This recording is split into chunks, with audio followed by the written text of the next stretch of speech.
I've had two things on the mind this week. One, it's not a very good idea to try and watch YouTube on a flip phone while you trim your beard. But more importantly, I've been thinking about the love of my life.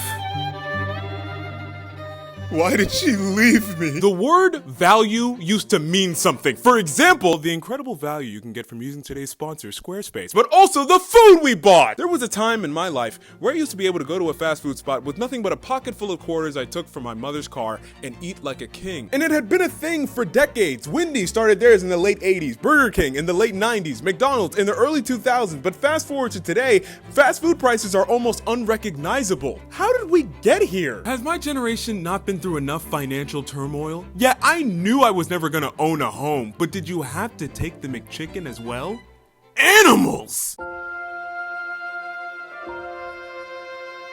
Son, I'm gonna read you a bedtime story now because I'm playing the father character in this bit, which would have been more clear if I had chosen to record my lines before I shaved my beard, but I'm not good at planning things ahead. Yay! There once was a menu across all the land from which you could feast with just quarters in hand. Burgers, fries, ice cream too, cookies and pies, just to name a few.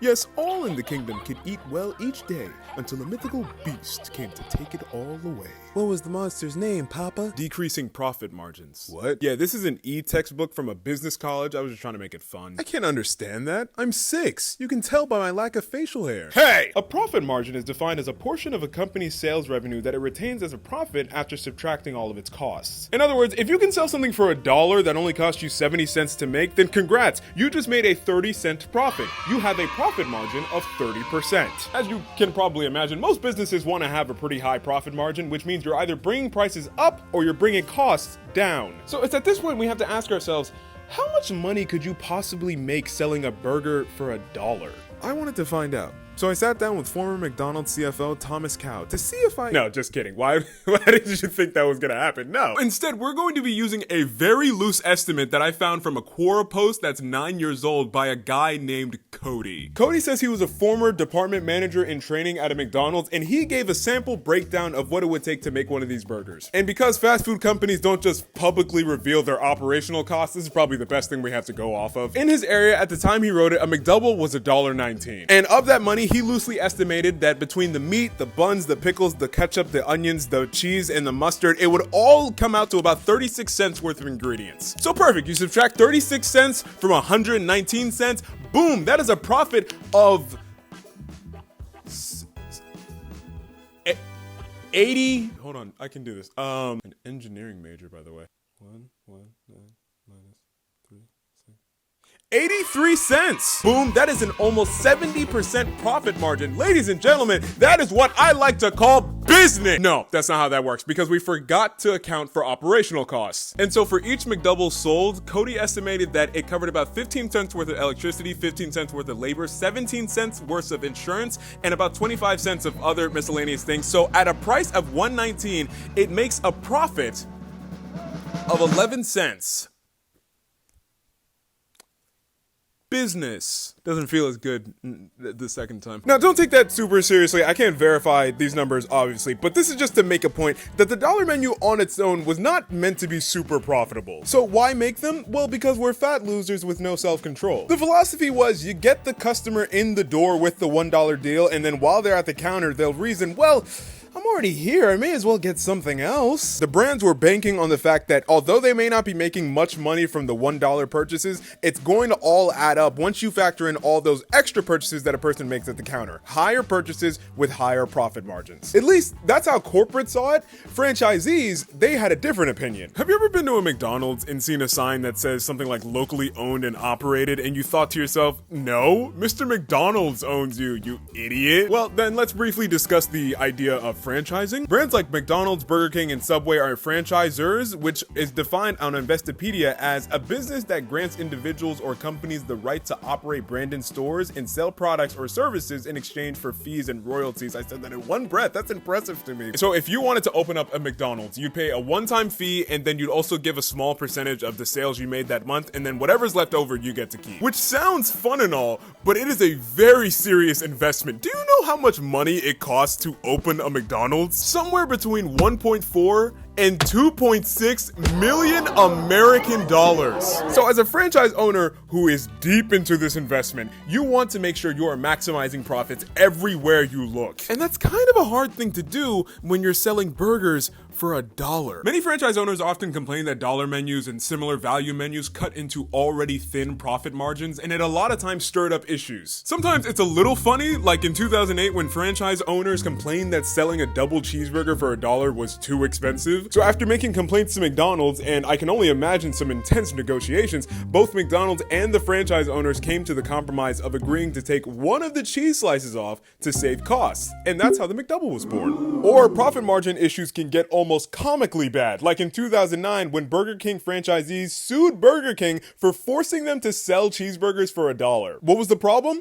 It cost $1.10 to make the cheeseburgers. For those of you doing the math at home, that is negative 10 cents per cheeseburger. That is not business. When interviewed about the situation, one franchise owner described what Burger King was doing as bullying. And frankly, I agree with him. Why would you make them do that? Everybody knows that you do work because you're getting paid for it. And speaking of doing work and getting paid for it, segue. Sometimes a simple reflection brings me back to where it all begun. Square One. Brought to you by Squarespace. Hello, and welcome back to Square One, the advice show where we keep things simple by getting back to the basics. This week, I wanted to share a short story I had with my daughter this morning. It's funny, the kid, she's 4 years old, barely in kindergarten. She walks up to me this morning, she says, "Daddy, why are people always so sad?" I know, she's adorable, isn't she? But then get this, she tells me that she thinks deep down we all have this sort of inferiority complex that we have to deal with on a daily basis, and that if we can learn to show ourselves a little bit of compassion, it can go a long way. But then I told her, that's great, sweetie, but Daddy has to go to work now and sell website building software on television. So you guys want to get that started? You want to do that? Yeah, sounds good. Squarespace has multiple professionally designed website templates that can make even a new website owner look like an expert. And with drag and drop features that can make any template feel like your own personal creation. And after you go live, don't forget to use Squarespace's email tools. Anything you need to engage with clients, audience members, and anyone else who wants to keep up with what you're doing. So why are you still sitting there? Go to squarespace.com to get a free trial. And when you're ready to launch, be sure to go to squarespace.com/DavidAchu to get 10% off your first purchase of a website or a domain. Did I tell you my daughter, she's a chess prodigy as well? She's very impressive, more than your kids, I'm sure. But as we were saying, the logistics of the dollar menu were becoming less and less feasible. And this was mainly due to inflation because the price of the item was staying the same, but the price of the ingredients to make the item were slowly rising. Even just one of the ingredients, like the meat in the sandwiches, according to MASH, from 2002 to 2013, the price of beef rose by 69%. And when that's happening to all the ingredients and every other cost at the same time, our profit margins are getting smaller and smaller. In addition, customer preferences were also changing. So around this time, millennials were becoming the new adults, and along with their hats and lack of eyebrows, they had different preferences of the food they put in their bodies. As opposed to the 80s and 90s where people just put anything in their bodies and then just kind of vibed it out. In the 2000s and 2010s, it was marked by an uptick in people who were interested in organic food options, plant-based, gluten-free. Remember avocado toast? That was around this time. Whole Foods was seeing a lot of growth, where organic food sales were going up in the US. So if you have an audience that clearly wants higher quality foods, why would you as a restaurant invest time and energy into finding out how to make the cheap food even cheaper? So putting it all together, rising inflation driving the cost of ingredients, Inflation in the dairy market, unhappy franchise owners complaining about thin profit margins, barely breaking even ever. and a shifting preference in consumers. Anybody want to go splitsies on a tuna tartare? McDonald's only had one choice left. What are you doing? Father, please. Dad! What? That is not a very age-appropriate story. What, the choking thing? Yes, the choking thing. Well, no, you didn't let me finish. You see, son. Yes, the dollar menu officially ended in 2013, but that's because it was immediately replaced with the dollar menu and more, which, frankly, looks very similar. A lot of the same options, a few newer ones, some of which I actually remember having and liking. So why can we say such a simple difference was the beginning of the end? Well, I think it has less to do with the actual price of the items and more about the psychology of it. I don't know if it's like actual psychology. What I do know is that this feels different. feels worse. There's something mentally satisfying about things just costing $1. It's like going to the dollar store in 2010. I bought 9 things, I am paying $9. That's so simple and clean. But this is like going to the dollar store now, where you're like, okay, I'm pretty sure this is $1, but that's $1.25. This one is 3 for $3, but I'm only buying 2 of them, so I'm not exactly sure what that is gonna cost. So if I do the math, that's like $7.25. Is it might be 8. I don't like this. I don't want to do math. I want to be holding a certain number of things, and that number of things is the number of dollars I have to spend. That doesn't exist anymore. Or it's like when you go to a place and they're like, it's not $4, it's $3.99. It's $4. It's $4. Stop doing that. I hate that. And so with the dollar menu and more, was it really that big of a change? No. Did it feel different? Yeah. Or at least I think it did. Believe it or not many journalists were jumping at the opportunity to report on the dollar menu and more, so I don't have much to go off of. So I couldn't find any definitive writing that confirms that this was happening, but it seems to be the case. There was this one quote from the CEO of the Times, Steve Easterbrook, that kind of implies that the people weren't impressed with the new options. But it was already downhill from there, because the dollar menu and more was then replaced by the McPick 2 promotion in January of 2016. It was 4 options. You pick 2 and then you pay $2 for it, which is pretty self-explanatory, and that's fine. But then it was immediately replaced by the McPick 2 for $5, literally a month later in February of 2016. Now, admittedly, you were paying for more premium entrees, but again, how does this feel? Doesn't feel great. Then in 2018, McDonald's released the $1, $2, $3 menu as like a third attempt. Look, I don't care. It didn't last very long. It wasn't very good.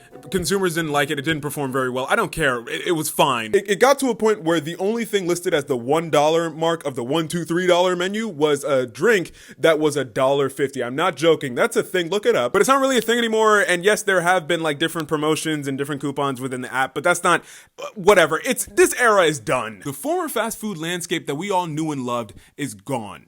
And now we have this. How did we get here? But David, we already did that part. It was a combination of rising inflation, pressure from franchisees, and an ever-changing customer base. Well, yes, but that only explains why things don't cost $1 anymore. According to one inflation calculator that I found, $1 in the early 2000s is worth about $1.80 in 2025 dollars. A McDouble cost $4. That is more than the number I just said. But the thing is, it's not just McDonald's. From 2014 to 2024, the average menu price of a fast food place had gone up by 39 to 100%. Those rates surpassed the rate of inflation, which was only 31%. McDonald's, for example, their average menu price had gone up by double. It wasn't just adjusting to the market, the food was simply more expensive. Now, compare this to sit-down casual restaurants, which yes, have been increasing their prices due to inflation as well, but at a much slower rate. So much so that the prices of sit-down restaurants are now comparable with those of fast food, which makes no sense. There should be no reality where I could reasonably be in a situation where I'm with friends and we get into a conversation like, I don't know guys, what are you trying to eat? I don't know, I mean, Ruby Tuesdays? So why is this happening? For a combination of reasons. For one, it turns out McDonald's has some big beef with Big Beef. In 2024, McDonald's sued the Big Four of meatpacking in the US. I didn't come up with that name. That's a real nickname I read in an article this week. They represent 80% of the beef packing industry in the US, and McDonald's claims that they've been artificially inflating the price of beef, a price that gets passed on to consumers. There's also the issue of paying the fast food workers. Over the years, with inflation, there's been a lot of pushes to increase minimum wage at the state and federal level, but doing this obviously has the direct consequence of increasing operational costs, which then increases the actual price of foods. And while I understand why that's necessary, that kinda sucks for me. Oh, but David, you really need to think of the disenfranchised and the lower classes who can't afford the luxuries of doing— Put your keyboards down! I know that! Don't give me a lecture so you can feel morally superior to me because the words that you're typing out are a little bit more socially acceptable than the words I'm saying right now. I'm admitting that this is wrong. I'm just telling you this is where I am mentally. I have two different mindsets that are warring in my head when this topic comes up. Like, yes, I understand that people need to make money because people gotta eat, but also I would like to eat and also keep my money. Is that so wrong? But when considering why fast food prices are going up so high, a very possible answer to that question is just because they can. Now, why would fast food restaurants do that? Well, it's part of a strategy that can only be described as, what are you gonna do? Stop showing up? Good! We don't want you poors anyway! The audience eating fast food also changed throughout the years. It was less about appealing to feeble-minded children and by extension their parents. It was now about appealing to adults. And what do adults care about? Food mascots? Ball pits? No? Then we're not gonna do that anymore. You think we want children ready to spend their lemonade stand money or a broke college student ready to spend their $5 weekly budget? No! We want college interns who are ready to spend an almost absurd amount of money on a meal combo because everyone in the office was already ordering from here, and I guess all of them just casually spend $17 on lunch every day. So I'm just gonna do that too, I guess. Man, they really took the money. Okay, let's imagine you shelled away the $2 million it takes to open a McDonald's, and now you have one. Which would you prefer? A line of 20 people each ordering one item off the dollar menu, or a line of 4 people each ordering $5 meals? It's option B, because yes, although it's the same amount of money, as we discussed earlier, higher priced items typically have higher profit margins. In addition, because you have less people, your staff will be less overworked. There's less wear and tear on the building. There's less annoying customers you'd have to deal with. These are your ideal customers. But why stop there? Why not a line of 2 people ordering $10 meals? Or what if we could trick one sucker into paying $20 for a meal? It doesn't really matter how many customers a franchise has. If it's the same amount of money, who cares? So here's the real question we should be asking. Why on earth would we as a society allow a Big Mac combo to cost $18? At a certain point, that's our fault. But customer outcry had finally reached the ears of fast food corporate, because just as customers were stretched to their wits' end, there was yet a glimmer of hope. $5.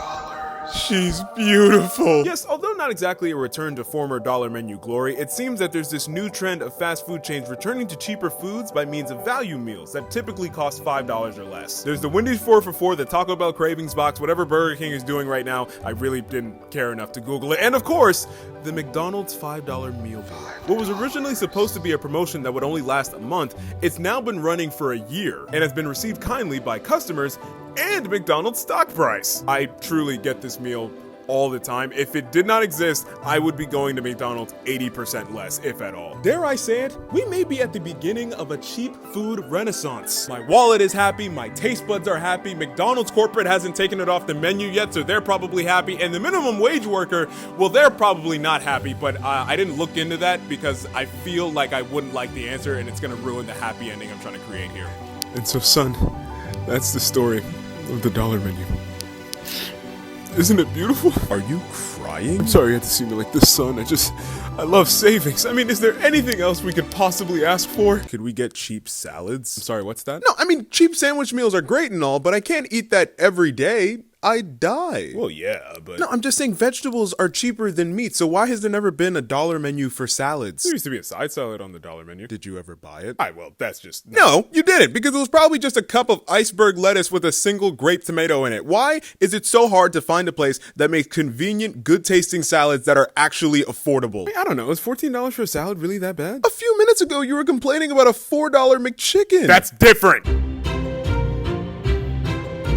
As an ashamed member of the Big Mac community myself, I must admit, this possibility was nowhere on my mind. But the more I thought about it, the more it made sense that, yeah, I can't eat $1 McChickens for the rest of my life. So when you think about it, really, why is there such an emphasis on burgers and fries and a bunch of stuff that really isn't meant to be eaten on a daily basis? Why don't food places sell more salads? And why don't salad places sell more affordable food? The simple answer is, it's a conspiracy. It's not talked about very often, but the meat industry has spent years bullying vegetable farmers out of the general food market. They do this so that most Americans can remain unhealthy and in a feeble-minded, easily influenced state. It was talked about at length in this paper I found called No! Why did you kind of believe that? No! Not everything is a cartoonish supervillain plot. I'm not saying that where we're at is a good situation, but there are reasons why we're here. I feel like this heavily relates to the idea that we're so far removed from the actual food process that we don't think of all the factors that go into taking it out of the ground and it finally reaching our plates. Yes, farming vegetables is more efficient and more humane than animal farming. It takes up less water, less land, less resources, but there's more to it than that. For example, travel. Vegetables are fragile, and so it's kind of not as easy to transport them. Meat, on the other hand, you can kind of just slam as much beef into a truck if you can fit it, and no one will really care. It's frozen meat. No matter how it looks when it arrives at its destination, we're gonna deep fry it, cover it in condiments, and stick it between two pieces of bread. Do you think anybody cares what it looks like? No. Next customer. It's not the same with fruit and veggies. You have to be gentle or else they'll get bruised or dented or otherwise look damaged. And this is due to the unfortunate fact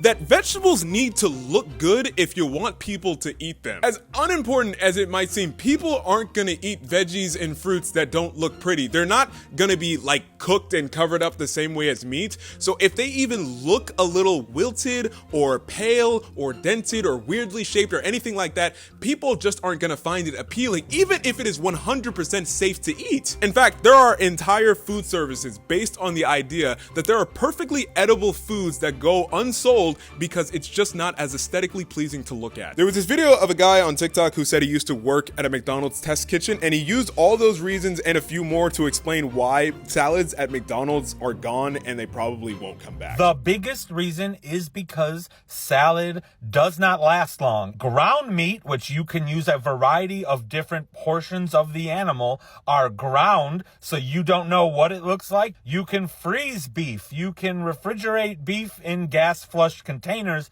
for shelf life extension. In comparison, it does not last long at all. Think the same trucks that transport beef and, more dense food items also transport lettuce. You can't compact it, you can't crush it. You need to be incredibly gentle and delicate to it, or else it gets bruised and, people will not buy it. Even if it looks weird, it's perfectly fine to eat, but that tomato, if it's got a little dent in it, people just don't want to buy it. So that may explain why fast food salads are becoming less and less common, but what about salad places themselves? Well, in addition to all the troubles we've already discussed in dealing with vegetables, there are a lot of other costs that we may not think about. Something I wasn't expecting, there's a lot of research and development that goes into these salad spots to find new and interesting and good flavors for their recipes. There was this interesting article from HuffPost talking about Chopped, the salad place, and their executive chef and their R&D team and all the work they put into finding new flavors. It was interesting how they talked about how they would travel to different places and try all these different cultures and different foods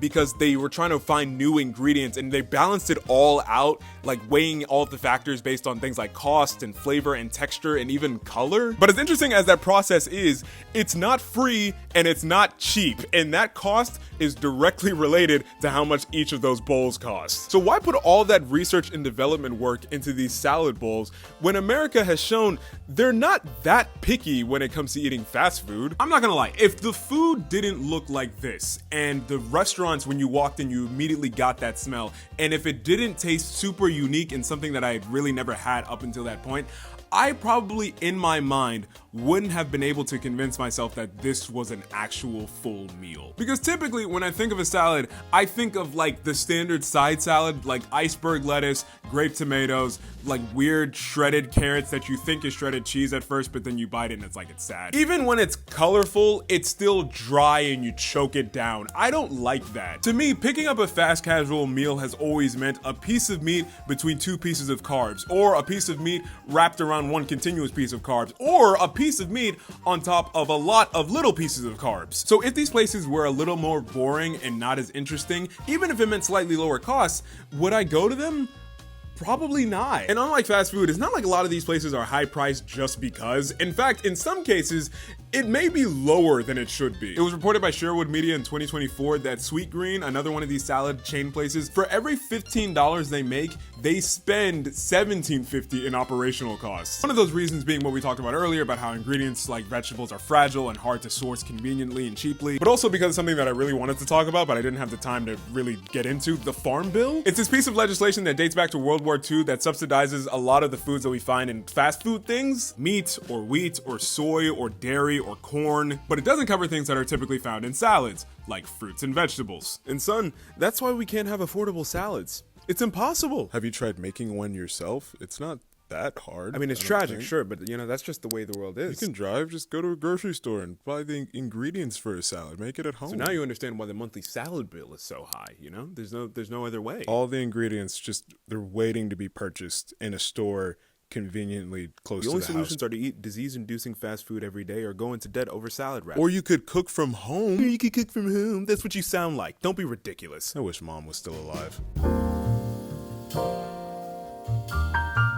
Now, cooking from home is probably one of the most cost-effective ways to eat, but doing so while remaining healthy can be a struggle. It takes an annoying amount of thought and effort to get eating healthy right, and that's for a number of reasons. I lied. It's for one reason. It's the same reason throughout the video. It's cost. But this time, it's actually twofold. Is it more expensive to shop healthy at a grocery store?